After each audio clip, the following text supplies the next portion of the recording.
Doma Sports Talk worldwide with some news from the world of boxing. So y'all know what time it is. You ain't in a rush to get concussed. Now I'm gonna try to make these quick because it's gonna be a lot of videos coming up to this Anthony Joshua Andy Ruiz rematch fight. Everything's going on. People getting weighed. People looking at them and what they weigh, what they talking about, what they say.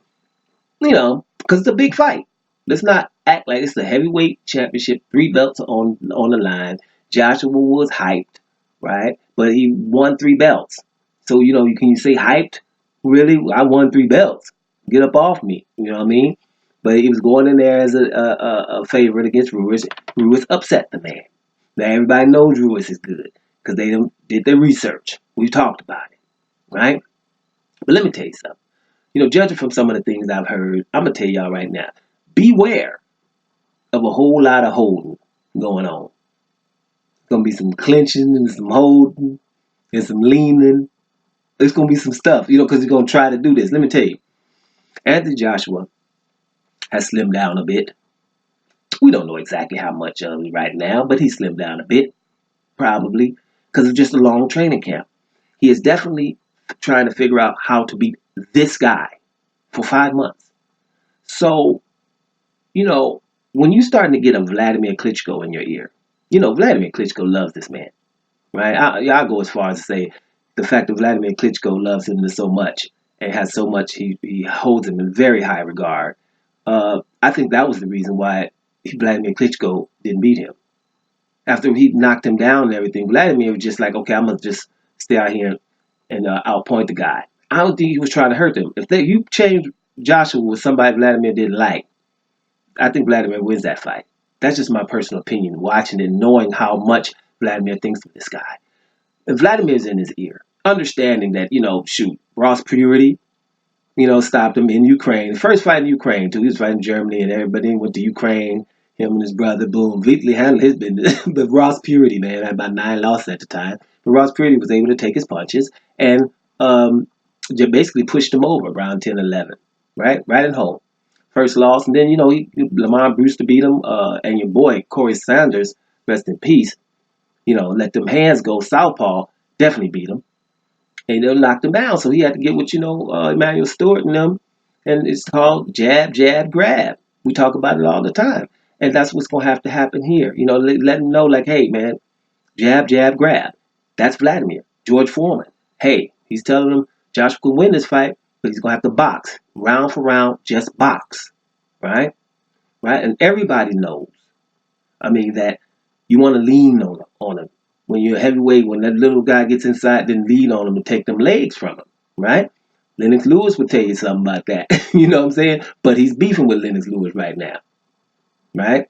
He's beefing with Lennox Lewis because he called Lennox Lewis a clown, right? And, Lennox responded like exactly how, my opinion. How did people let him get away with calling me a clown? I shouldn't have had to say anything. I'm a legend and the last undisputed dude here.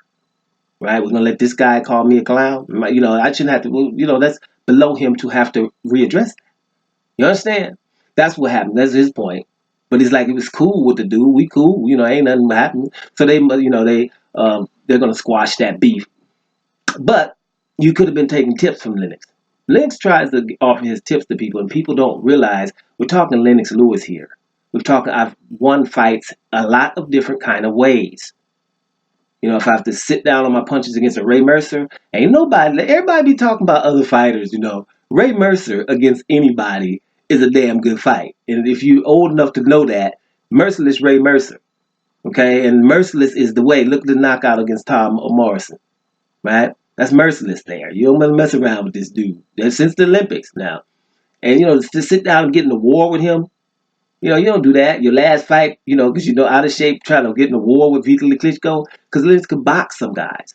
Shorter guys gonna get an uppercut. Things like, dude is very smart in the ring. There's a lot of things, and so he can pattern his style for that fight against that opponent, and he's capable of doing it. And with the size, speed, and smarts and power, it's a hard task beating a Lennox Lewis. So you would want to pick his brain. And if you didn't understand none of that I was saying, undisputed in the area where that ain't easy to do. That's what I was, because we're talking about the Mike Tyson, Evander Holyfield, Riddick Bowe, and a whole lot of and a host of other era, right?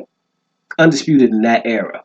That's who I am. So who the hell you supposed to be knocking at my door? What the hell wrong with you? You know what I'm saying? So the bottom line is, Foreman told him, Vladimir told him, I'm going to tell you, Joshua is going to do a lot of holding when they get up in close.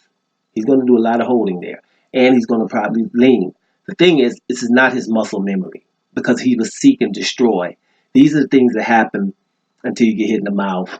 These are the things that happen until you get tired, and then your muscle memory kicks in. But he's going to try to implement that when Ruiz gets in close. That's for sure. Now, in terms of his speed, of course he's been working on speed. You remember we did a video with this Povetkin fight. And Povetkin landed, yeah, Povetkin had him stumbling, no doubt. But in that fight, you seen his movement in and out. Josh was looking good in and out, had the jab low. Because and George Foreman will tell you, when they have it low, it's closer to the target. It's a shorter opponent. Bam! Putting that jab up there, getting back and getting in, bam, bam, and getting back out. I was like, well, look at that foot movement. He's working on that. So he was using Povetkin then to work on that. So if he's lost weight and been continuing to work on that, he's going to be able to do that for a while. The problem is he has stamina issues. You would have to do that against a fighter of the caliber and skill level and speed of this guy. You would have to do that 12 rounds. So that's where the issue begins. So that makes it intriguing. But like I say, let me move to the back. Didn't we say we're going to keep it short? We lied, didn't we? Bottom line is this. I think there's going to be a lot of holding in this fight. So beware. But don't come and talk about boring and this and that, because there's a lot at stake. So both of these guys are going to be on at their best. So it might not be exciting right away, but you're going to be watching a good boxing match, whatever. But it will be some holding. Mark my words. Doma Sports Talk. Worldwide. And I'm about here, y'all.